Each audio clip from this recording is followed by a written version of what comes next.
Now ready for today class. आज की class के लिए हम लोग रेडी हो जाएं। और इससे पहले की क्लास में आप लोगों ने क्या पढ़ा था, कुछ अगर बताएंगे तो उससे आगे हम क्लास को करें।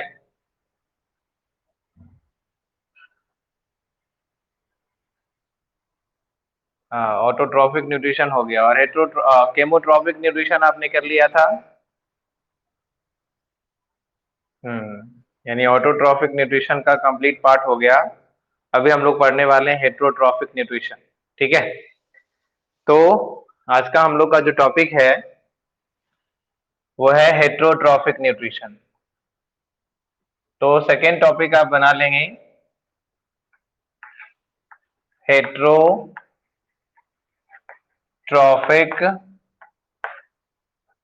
Heterotrophic nutrition. Heterotrophic nutrition topic बनाएंगे, हेट्रोट्रॉफिक न्यूट्रिशन। ठीक है, अब ये जो हेट्रोट्रॉफिक न्यूट्रिशन है, ये हेट्रोट्रॉफिक न्यूट्रिशन एक्चुअली में है क्या? तो अगर आप समझोगे तो ये जो टर्म यहाँ पे मिल रहा है ना, हेट्रोस।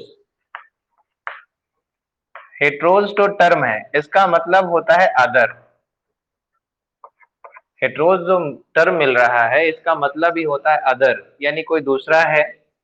और जो ट्रॉप वर्ड है, ट्रॉप है ना, ट्रॉप्स, तो इस ट्रॉप्स का मतलब क्या है? तो इट मीन्स की न्यूट्रिशन, यानी न्यूट्रिशन, अदर न्यूट्रिशन। अब अदर न्यूट्रिशन का मतलब है कि nutrition from others.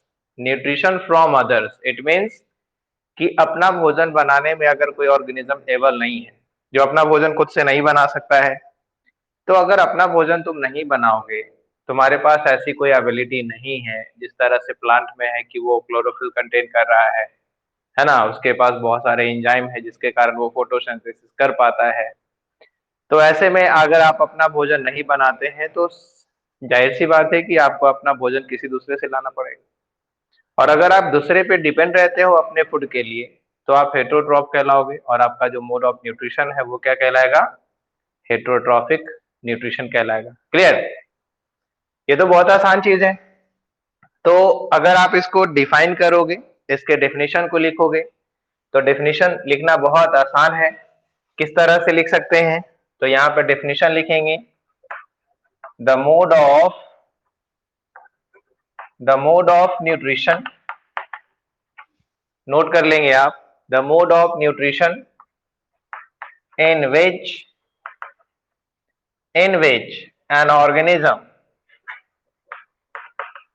an organism cannot prepare their own food, cannot prepare their own food and obtains their food from other organisms. Other organisms, other organisms is called, क्या कहेंगे? Heterotrophic nutrition. Heterotrophic nutrition. Any problem? Definition काफी आसान है, आप इसको note कर सकते हैं। अब ध्यान देते हैं, एक जो टर्म है इसके अंडर में, which is the heterotroph, heterotrophs. ठीक है, हेट्रोट्रॉप्स या इसको हम लोग कंज्यूमर भी बोल सकते हैं, कंज्यूमर्स बोल सकते हैं। हेट्रोट्रॉप या कंज्यूमर बोल सकते हो। अब इसमें से जो डिफिनीशन बड़ा सा लिखा, इस डिफिनीशन का एक छोटा सा एरिया आप कंटेन कर लो। जैसे इसमें हो गया कि can not prepare their on food, अपना भोजन नहीं बनाता है, तो अपना भोजन नहीं बनाता है तो अपना भोजन किसी दूसरे से ले रहा है, तो मोड ऑफ न्यूट्रिशन हो गया। लेकिन हम वन पार्ट को लेते हैं और लिखते हैं यहाँ पे कि the organism which which obtains their food from other organism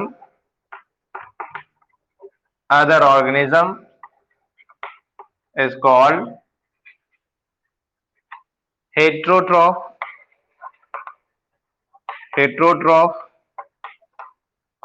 यानी ऑर्गेनिज्म जो अपना भोजन किसी दूसरे ऑर्गेनिज्म से प्राप्त कर रहा हो, तो वो ऑर्गेनिज्म हेट्रोट्रॉफ कहलाता है। लेकिन इनका जो मोड ऑफ न्यूट्रिशन है वो कहलाएगा क्या? Heterotrophic mode of nutrition. ठीक है। अब ये जो हेट्रोट्रॉफ हैं, ये कौन है और किस पे डिपेंड रहते हैं? तो हम कह सकते हैं कि कंज्यूमर्स ऑब्टेन डिपेंड्स अपॉन, ऐसे लिख सकते हैं, consumers obtain from food from plants and animals. Plants and animal से ऑब्टेन करते हैं, यानी प्लांट से भी ऑब्टेन कर सकता है, एनिमल से भी ऑब्टेन कर सकता है। लेकिन एक बात का तो ध्यान रखना है कि जितने भी एनिमल्स हैं वो सभी हेट्रोट्रॉफ हैं, और ऑल एनिमल्स डायरेक्टली और इनडायरेक्टली डिपेंड्स अपॉन प्लांट्स और ऑटोट्रॉफ पे डिपेंड रहता है। ठीक है। इसका एग्जांपल लिख लो कि ये कौन हो सकते हैं। तो ये हो सकते हैं बैक्टीरिया भी हो सकते हैं, ये फंगी भी हो सकते हैं, है ना, ये अमीबा भी हो सकते हैं, ह्यूमन भी हो सकता है, काऊ भी हो सकता है, गोट भी हो सकता है। बहुत सारी चीजें हैं जो कि आपके हेट्रोट्रॉफ में आएंगे। Any problem? नोट कर लिया आपने? समझ में आ रही? कोई प्रॉब्लम है समझने में एज लाइक क्लास? ठीक है। सो आगे अभी हम समझना है हमको, ये नोट कर लिया आपने। अभी हम लोग पढ़ेंगे टाइप्स ऑफ हेट्रोट्रॉफिक न्यूट्रिशन। तो मैं इसे मिटा दूं।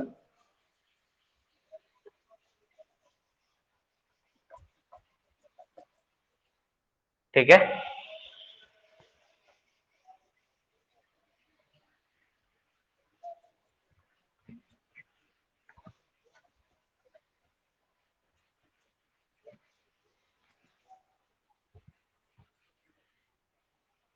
चलिए टॉपिक बनाएंगे टाइप्स ऑफ हेट्रोट्रॉफिक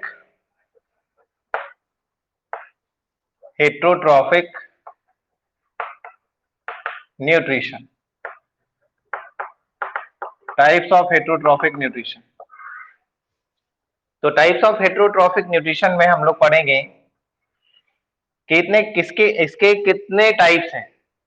आपको मालूम होना चाहिए कि इसके कितने टाइप हैं, क्योंकि बहुत आसान सा टॉपिक है।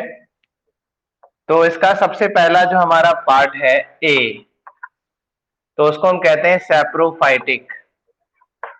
जैसे सैप्रोट्रॉफिक भी कह सकते हो, सैप्रोट्रॉफिक न्यूट्रिशन,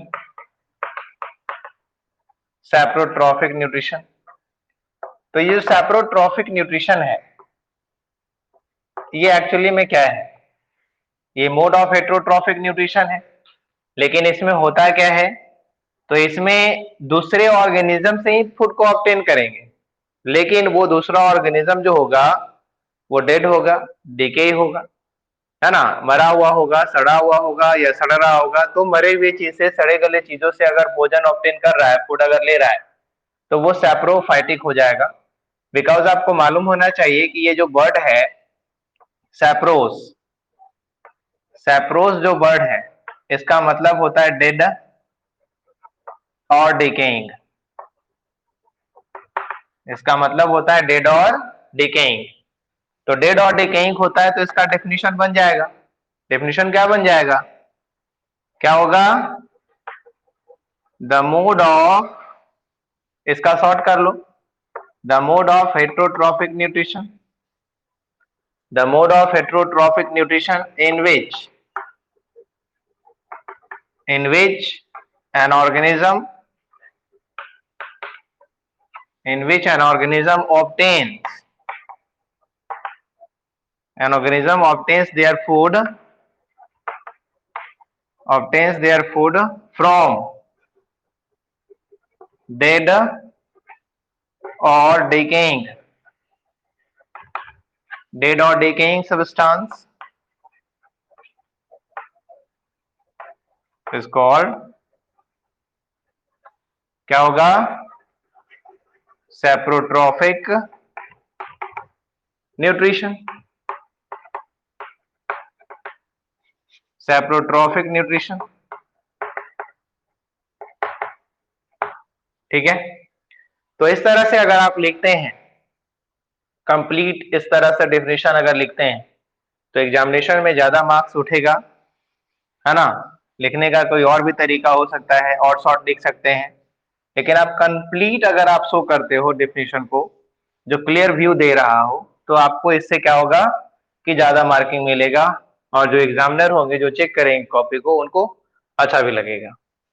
तो ये जो सैप्रोफाइटिक न्यूट्रिशन जो करने वाले ऑर्गेनिज्म है, उस ऑर्गेनिज्म को हम लोग क्या कहते हैं? तो ऑर्गेनिज्म को कहते हैं सैप्रोट्रॉप्स, या this is also called decomposers. Decomposers इसको बोलते हैं, ठीक है। फिगर का भी लैग होता है क्या? हो सकता है, नेट के कारण हो सकता है। तो सैप्रोट्रॉफ या डीकम्पोजर्स, ठीक है। तो यहां पे लिख सकते हैं डीकम्पोजर्स या सैप्रोट्रॉफ को, तो यहां पे कहेंगे कि the organism which obtains food from the organisms which obtain food from dead or decaying matter is called सैप्रोट्रॉफ। ध्यान देंगे जरा सा इसमें, कभी कभी आपको ऐसा लगेगा कि डीकम्पोजर्स और सैप्रोट्रॉफ में अंतर है, कोई अंतर नहीं है ज्यादा। बस इतना ही ध्यान रखना है कि अगर डीकम्पोजर्स के बारे में लिखते हैं तो यही लिखेंगे कि जो ऑर्गेनिज्म है वो कॉम्प्लेक्स मटेरियल को जनरली क्या करता है, डीकम्पोज करता है, सड़ाता है, गलाता है। और कोई भी मटेरियल जो जो सैप्रोट्रॉफ होते हैं वो एक्चुअली मटेरियल अच्छा ही रहता है, उस पे वो एक्ट करता है, उसको वो डिके करता है, उसको सड़ाता है, और सड़ा करके ही वो अपना फूड ऑब्टेन करता है। बिकॉज इस केस में ये जो सैप्रोफाइटिक न्यूट्रिशन है, इस केस में क्या होते हैं कि जो कॉम्प्लेक्स मटेरियल है उसको आउटसाइड द बॉडी सिंप्लीफाई करता है, और उसके बाद उसका एब्जॉर्प्शन होता है, ठीक है। यानी आउटसाइड द, जैसे आप मान लिए कि आपने देखा है कि मैंगो है, या आपने देखा एप्पल है, तो जहां पे बहुत सारा ये चीज बिकता है वहां पे देखो कुछ सड़े चीज भी रहते हैं, है ना। डिकेइंग एप्पल मिल जाएगा, डिकेइंग आपको जो है ऑरेंज मिल जाएगा, है ना, पोमग्रेनेट मिल जाएगा, बहुत सारी चीजें आपको डिके होते ही मिल जाएंगी। तो ये जो डिकेइंग हो रहा है, ये डिकेइंग एक्चुअली किसके कारण हो रहा है? तो उसमें सैप्रोफाइट लगे हुए हैं, उसमें डीकम्पोजर लगे हुए हैं, इस कारण से वो डिके हो रहा है। और डिकेइंग होने के दौरान ही उस सैप्रोट्रॉफ को, उस डीकम्पोजर को फूड मिल रहा होता है, ठीक है। तो ये काम हो गया। अब ये जो डीकम्पोजर्स हैं, ये जो सैप्रोट्रॉप्स हैं, क्योंकि ये सड़ाते हैं, गलाते हैं मटेरियल को, इस कारण से इन्वायरमेंट में ये चीजें क्या होती है, धीरे धीरे समाप्त हो जाती है। इसीलिए इनको हम नेचुरल क्लीनर भी बोल सकते हैं, है ना। नेचुरल क्लीनर बोल सकते हैं, नेचुरल स्कैवेंजर बोल सकते हैं। लिख सकते हो आप कि decomposers are also known as also known as natural also known as natural cleaner or scavenger। Natural scavenger हो जाएगा, नेचुरल क्लीनर कह सकते हो, नेचुरल एस्केवेंजर बोल सकते हो। ऐसे एस्केवेंजर के बारे में आपको मालूम होगा कि एस्केवेंजर किसको कहते हैं। एस्केवेंजर वो एनिमल्स होते हैं जो डेड एनिमल्स के मीट को खाते हैं, फ्लेश को खाते हैं। जैसे आपने देखा वल्चर, आपने देखा होगा क्रो, काइट्स। तो इस तरह से आपने देखा होगा कि जब कोई जानवर मर जाता है तो मरे हुए जानवर के मांस को ये खाते हैं। तो एक्चुअली में they are called the scavenger कहलाते हैं। लेकिन नेचुरल स्कैवेंजर की बात इसलिए की गई क्योंकि यहाँ नेचर में ये प्रेजेंट है और चीजों को क्या कर रहा है, जो डिकम्पोज हो रहा है उसको धीरे धीरे डिकम्पोज करके उसको फीड कर जाता है या उसको जो है सॉइल में कन्वर्ट कर देता है ना। तो ह्यूमस या कह सकते हो फर्टिलिटी बढ़ाने में भी हेल्प करता है। आपने देखा होगा कि बहुत बड़े बड़े एनिमल्स डेड कर जाते हैं और आफ्टर सम डेज वो बॉडी आपको नजर नहीं आता है। तो एक तो स्कैवेंजर उसको फीड कर जाते हैं, दूसरा है कि जो बच जाता है वो सैप्रोट्रॉफ के थ्रू जो है वो क्या होता है, डिकम्पोज कर दिया जाता है और सॉइल में कन्वर्ट कर दिया जाता है, ह्यूमस में कन्वर्ट कर दिया जाता है। ठीक है, आई बात समझ में? चलिए, तो ये एग्जाम्पल आप नोट कर लेंगे कि हमारा जो सैप्रोट्रॉफ है वो एक्चुअली में है कौन। तो एग्जाम्पल में आप नोट कर लेंगे बैक्टीरिया एंड फंगी। एग्जाम्पल में बेसिकली लिख लो बैक्टीरिया एंड फंगी। ठीक है, अब हमारा जो दूसरा सेक्शन है इसका टाइप्स ऑफ हेटेरोट्रॉफिक न्यूट्रिशन का, वो है हमारा पारासाइटिक न्यूट्रिशन। Parasitic nutrition. तो ये जो पारासाइटिक न्यूट्रिशन है इसको समझना है। अब ये जो पारा है इसका, पारासाइटिक न्यूट्रिशन का दो तरह से डिफिनीशन होता है। डिफिनीशन दो तरह से क्या होता है, एक तो पारा का मतलब बी साइड, पारा मीन्स बी साइड, साइड का मतलब प्लेस हो गया। तो अगर बगल की जगह में रह करके कोई बगल में रह रहा है, डिपेंडेंट है, बॉडी पे भी डिपेंड हो सकता है, और साथ में रहकर बगल में रहकर के अगर कोई न्यूट्रिशन गेन कर रहा है, फूड ऑब्टेन कर पा रहा है, तो इस तरह के न्यूट्रिशन को आप कहते हैं पारासाइटिक न्यूट्रिशन। बट इसमें एक साधारण तरीका भी है डिफिनेशन लिखने का। वो साधारण तरीका क्या है कि जैसे इसमें दो चीजें वर्क करती है, एक होता है पारासाइट और दूसरा जो होता है वो होता है होस्ट। तो होस्ट वो होते हैं जो पारासाइट को फूड प्रोवाइड करते हैं। आप अकॉर्डिंग टू ले लेंगे खुद पे, अगर आपने अगर एग्जांपल को लेना है तो वैसे कर सकते हैं कि मान लिया जाए कि हमारे पास कोई अगर रिलेटिव आते हैं जिसको हम लोग गेस्ट बोलते हैं। तो जो गेस्ट आते हैं हमारे पास, वो हमारे यहाँ रहते हैं, खाते हैं, पीते हैं। जब तक वो रहते हैं वो किस पे डिपेंडेंट है, आप पे डिपेंडेंट है। यानी आप उन गेस्ट के लिए एक होस्ट का काम करते हो, और जो वो गेस्ट हैं एक्चुअली में वो पारासाइट के काम कर रहे हैं। पारासाइट का काम कैसे कर रहे हैं, क्योंकि वो तो सिर्फ और सिर्फ हम पे डिपेंडेंट है, उनसे हमें कोई फायदा तो हो नहीं रहा है। तो होस्ट जनरली क्या करते हैं, फूड प्रोवाइड करते हैं पारासाइट को, और पारासाइट सिर्फ फूड ऑब्टेन करता है, होस्ट को कोई फायदा नहीं देता, होस्ट को नुकसान ही देता है। तो लिविंग ऑर्गेनिज्म दोनों ही होते हैं, होस्ट भी लिविंग होता है, पारासाइट भी होता है, बट एक फूड ऑब्टेन करने वाला होता है और एक फूड डोनेट करने वाला होता है। क्लियर है ना? तो इस अनुसार से हम लिख सकते हैं यहाँ पे कि द न्यूट्रिशन, ऐसे करके लिखते हैं the mode of heterotrophic nutrition in which the mode of heterotrophic nutrition in which parasite parasite obtain parasite obtains food from host body. Parasite obtain food from host body and harm them is called parasitic nutrition. Parasitic nutrition. Parasitic nutrition.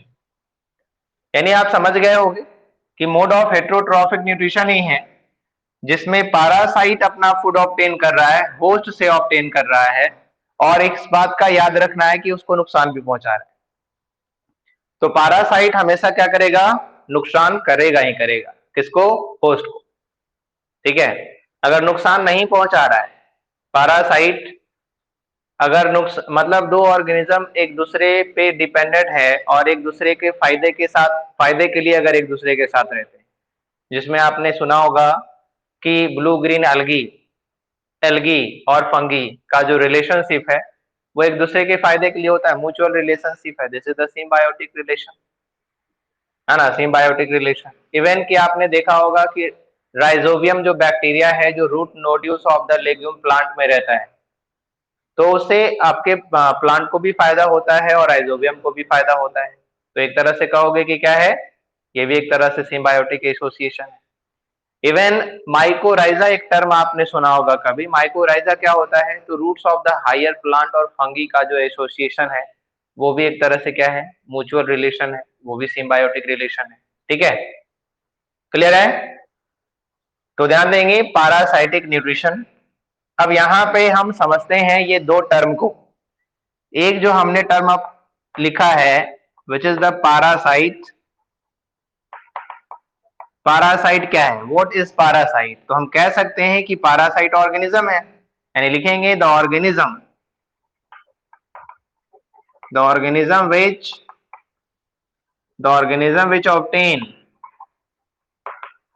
obtain food from the organism which obtain food from host body is called parasite. Organism जो host से अपना भोजन obtain करता है उसको कहते हैं parasite. Parasite clear है? अब ये जो पैरासाइट है ये है कौन? ठीक है, ये पैरासाइट कई तरह के हो सकते हैं। जैसे वायरस भी एक तरह का पैरासाइट है ना। पैरासाइट जो होता है वो दो तरीके का है। यहाँ पे जो है वायरस भी आपका पैरासाइट है। एक होता है मालूम है क्या? फैकल्टेटिव पैरासाइट, और एक होता है ऑब्लिगेट पैरासाइट। मालूम है? ऑब्लिगेट पैरासाइट का मतलब हो जाता है जो बिल्कुल ही किसी ऑर्गेनिज्म पे ही डिपेंड रहता हो, वो ऑर्गेनिज्म नहीं है तो वो जीवित नहीं रहेगा। और फैकल्टेटिव क्या होता है? फैकल्टेटिव कंडीशन में क्या होता है कि अगर होस्ट है तब उस पर डिपेंड है, अगर होस्ट नहीं है तो भी वो सरवाइव कर लेगा, किसी दूसरे पे डिपेंड हो जाएगा। ठीक है, तो ऐसा भी होता है कि होस्ट स्पेसिफिक पैरासाइट भी होते हैं। होस्ट स्पेसिफिक पैरासाइट का मतलब होता है कि किसी खास ऑर्गेनिज्म पे ही कोई होस्ट डिपेंड रहेगा, उससे अलावा वो किसी और पे डिपेंड नहीं रह सकता। होस्ट स्पेसिफिक भी हो सकता है। तो ये पैरासाइट हो गए। इसके बाद आप देखो तो स्कैरिस जो कि जनरली इंटेस्टाइन में पाया जा रहा है, स्कैरिस है, ये भी एक तरह का इंटरनल पैरासाइट है। उचेरिया का आपने नाम सुना होगा 9th क्लास में। तो उचेरिया जो है जिससे फाइलेरिया डिजीज होता है, ये भी एक तरह का पैरासाइट है। एस्कैरिस जो कि एस्कैरियसिस एक बीमारी है, इस कारण से होती है, पेट में जो जूक हो जाता है वो, तो ये भी एक तरह का पैरासाइट है। हुक बर्म कहो, है ना, ब्लड बॉर्म कहो, बहुत सारे पैरासाइट मिलते हैं। इसके अनुसार से देखोगे बेड बग जो खटमल होता है वो भी आपका जो एक तरह से पैरासाइट ही है। इसके बाद अगर मॉस्क्यूटो की बात करेंगे तो मॉस्क्यूटो जो है वो भी एक तरह का पैरासाइट है, जो खास करके फीमेल मॉस्क्यूटो है वो पैरासाइट है। इवन कस्कुटा जो कि एक प्लांट है, अमरबेल इसको बोलते हैं, अमरलता बोलते हैं, ये भी एक तरह का क्या है? पैरासाइट है। कस्कुटा विच इज अमरबेल बोलते हैं। या इवन आपने सुना होगा कि क्या होता है? इंसेक्टिवोरस प्लांट होता है। तो इंसेक्टिवोरस जो प्लांट है, जो इंसेक्टिवोरस प्लांट्स होते हैं, ये भी आपका क्या है? तो ये भी पैरासाइट हो सकते हैं। तो सो मेनी पैरासाइट है, सबकी अलग अलग कैटेगरी है ना, सबकी अलग अलग कैटेगरी है। नोट कर लिया आपने?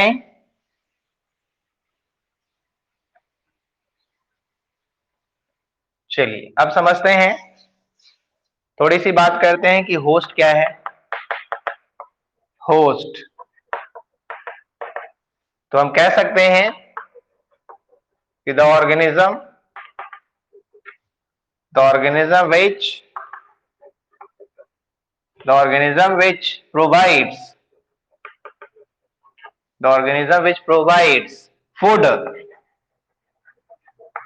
food to the parasite,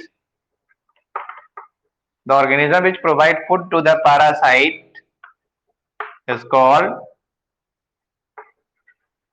host. Host जैसे एज फॉर एग्जाम्पल कह सकते हैं कस्कुटा, कस्कुटा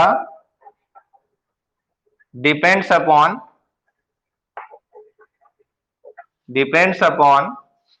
कौन से प्लांट पे डाल सकते हो?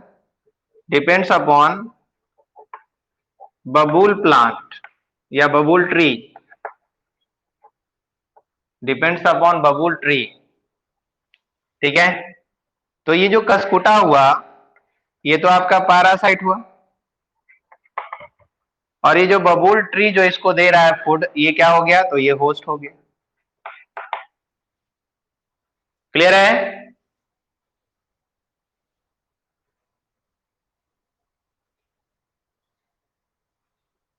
चलिए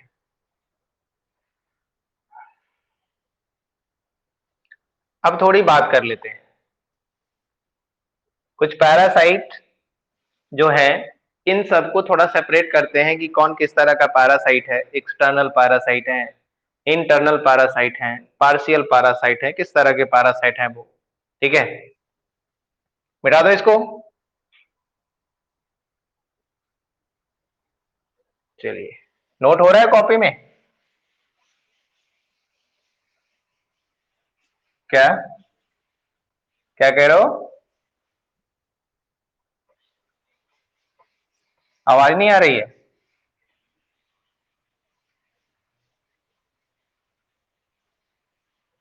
चलिए ध्यान देंगे, हम समझते हैं थोड़ा सा पैरासाइट का जो टाइप है उसको समझते हैं। ठीक है, आवाज नहीं आ रहा है? आवाज तो क्लियर होना चाहिए, आवाज तो क्लियर होना चाहिए। जिसके पास नेटवर्क ठीक होगा उसके पास तो आवाज क्लियर होनी चाहिए। ओके, तो समवॉट देखते हैं types of parasite. Types of parasite, तो यहां पे थोड़ा सा बात कर लेते हैं। पैरासाइट रोमन अंक में लिख लो 1। एक्सटर्नल या एक्टोपैरासाइट? एक्टोपैरासाइट, एक्सटर्नल पैरासाइट कहेंगे या एक्टोपैरासाइट कहेंगे? क्लियर है? तो ये जो एक्टोपैरासाइट है क्या है? यानी हम कह सकते हैं parasite, parasite which obtains food from external surface of the host body। बस जैसा नाम है, the parasite which obtains food from external surface of the host body is called ectoparasite। Any problem? अब ये एक्टोपैरासाइट का नाम बता देना। तो एक्टोपैरासाइट जो होते हैं, जैसे कहोगे कि plant parasite Cuscuta, plant parasite कौन है? कस्कुटा। ये प्लांट बॉडी पे डिपेंडेंट है। इवन कहोगे बेड बग, ये कटता है, ब्लड सक करता है और चला जाता है। मॉस्क्यूटो ये भी इस तरह से, ठीक है, एटीसी डॉट। अब दूसरा जो है वो है इंडोपारासाइट।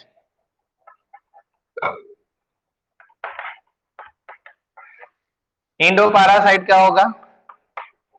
The parasite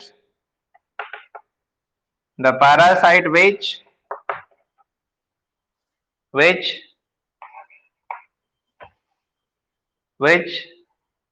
live inside the host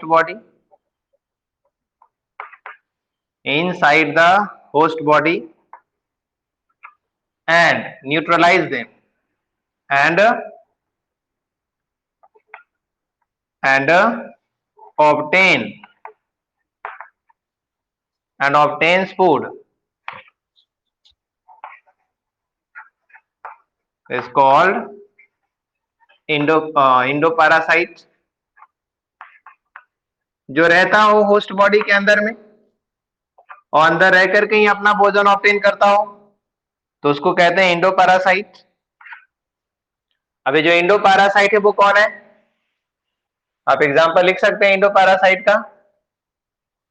कौन होगा इंडोपारासाइट? तो एस्कैरिस जो है वो इंडोपारासाइट है।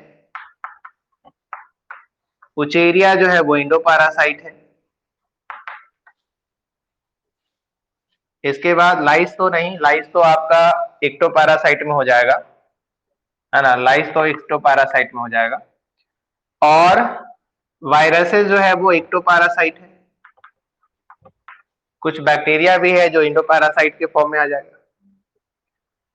जैसे आपके बॉडी में या जो लार्ज इंटेस्टाइन है उसमें पाया जाता है एक bacteria which is the E coli bacteria. तो वो जो ई कोली बैक्टीरिया है ये भी एक तरह का सिम्बायोटिक है ना, वो हमें फायदा देता है, नुकसान नहीं देता है, तो वो भी एक तरह से हमारा फायदा देने वाला है। तो ये मिल गया आपको। अब number 3, partial parasite. Partial parasite का मतलब क्या होगा?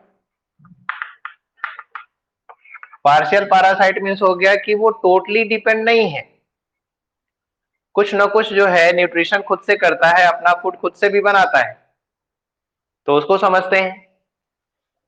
तो क्या कहोगे?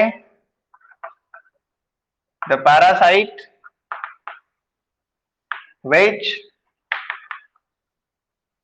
which obtain only a small amount of nutrients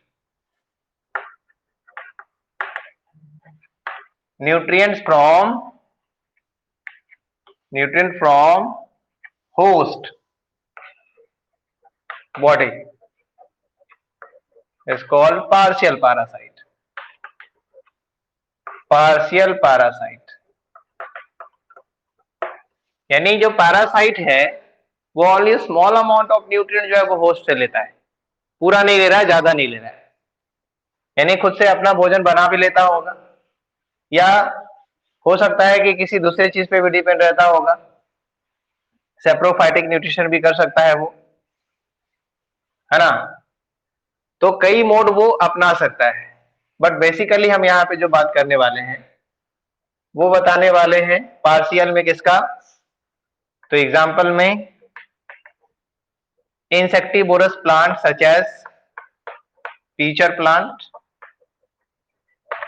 Venus flytrap, sundew,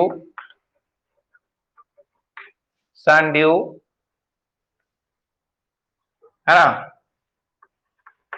ATC. अब ऐसा इसलिए है, एक नोट कर लेते हैं थोड़ा सा, they are autotrophs.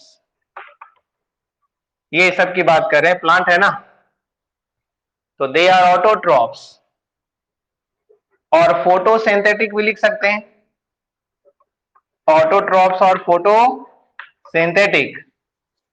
But but but fulfill but for fulfill their nitrogen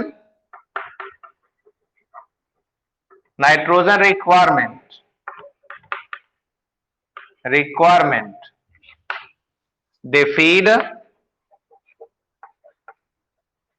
insects। यानी ऑटोट्रॉफ है, फोटोसिंथेटिक है, अपना भोजन खुद से बना सकता है, लेकिन अब यहाँ पे है कि नाइट्रोजन की जरूरत को पूरा करने के लिए वो इंसेक्ट को फीड करता है। इसकी वजह क्या है? जिस सॉइल में उसको ग्रो करते हैं वो सॉइल क्या होता है?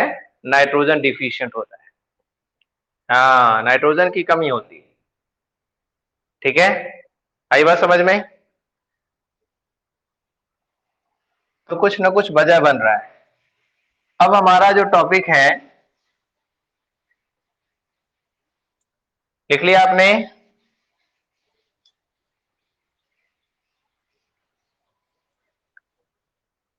चलिए क्लियर कर लें इसको।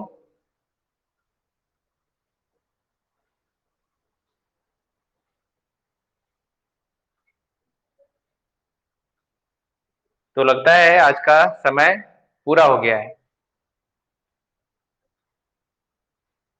तो अगली क्लास में हम लोग करने वाले हैं होलोजोइक मोड ऑफ न्यूट्रिशन, और होलोजोइक मोड ऑफ न्यूट्रिशन के साथ हम लोग पढ़ेंगे nutrition in amoeba, nutrition in paramecium. ठीक है, और उसके बाद फिर पढ़ेंगे न्यूट्रिशन इन प्लांट, और उसके बाद पढ़ेंगे न्यूट्रिशन इन ह्यूमन बीइंग्स। ठीक है, और जहां तक कि पता चल गया होगा, यूट्यूब चैनल को सब्सक्राइब कर लिया सभी ने? लग हाँ, तो अगर कर लेते हैं तो आपको ये जो भी पढ़ाई हो रही है इसके कुछ वीडियोज आपको पहले से मिल जाएंगे। आपकी क्लास का भी वीडियो चला जाएगा, और पहले से भी वीडियो जो है इस क्लास का जो है वो डाला हुआ है, उसको आप देख सकते हैं, उसको रिवाइज कर सकते हैं। और ठीक वही तरीका है जो आप क्लासेस में पढ़ रहे हो, उसी तरह से आपको वहां पे मिल रहा है, तो उसको आप देख सकते हैं, रिवीजन कर सकते हैं। अगर छूट भी जाए, किसी का क्लास छूट भी जाए, तो वहां से जाकर के आसानी से पूरी तरह से जैसे क्लास करता है उसी तरह से वो नोट कर सकता है। अच्छी बात है। चलिए ठीक है, तो मिलते हैं अगले दिन। हरिओम।